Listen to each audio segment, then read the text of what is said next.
मी सिकंदर गुलाब शिकलगार, सांगली जिल्हा शिकलगार संघटना व जुम्मा मस्जिद ट्रस्ट विटा यांच्या सहकार्याने आम्ही गेली साधारणतः 30 वर्षापासून विटा येथे खतना शिबिराचं आयोजन करतो आहे आणि ही परंपरा अगदी यशस्वीरित्या आजपर्यंत आम्ही राबवलेली आहे। यामध्ये जुम्मा मस्जिद ट्रस्टचं आणि शिकलगार संघटनेचं अतिशय चांगलं सहकार्य असून त्याचबरोबर आम्हाला यामध्ये नौशाद शेख यांचंही सहकार्य पूर्वीपासून लाभलेलं आहे। ही परंपरा आम्ही आज तागायत चालू ठेवत असताना एक आनंदाची गोष्ट अशी की आम्ही ही गेल्या 30 वर्षापासून ज्यावेळी सुरुवात केली होती अगदी माफक दरामध्ये आम्ही ही सुविधा देतो आहे।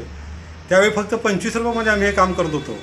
आणि आज जर विचार केला तर इतर खर्च, औषधं, महागाई याचा विचार केला तर 30 वर्षानंतरसुद्धा फक्त 500 रुपयामध्ये आम्ही सुविधा उपलब्ध करून देत आहोत। याचा हेतू एवढासुद्धा की समाजातील गोरगरीब मुलांना, सर्व समाजातील त्यांच्या खतनासाठी दवाखान्यात हजारो रुपये खर्च होतात, त्यांना कुठंतरी सवलत मिळावी, अगदी माफक दरामध्ये त्यांची सोय व्हावी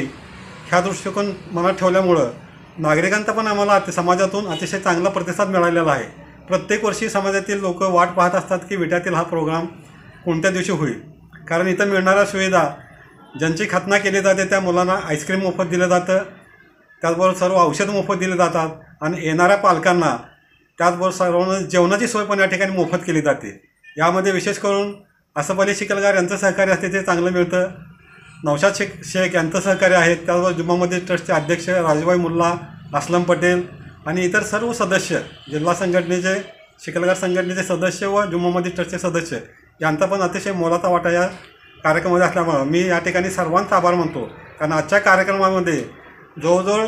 150 मुलांची खतना पूर्ण करून आता यशस्वी कार्यक्रम हा मी राबवलेला आहे।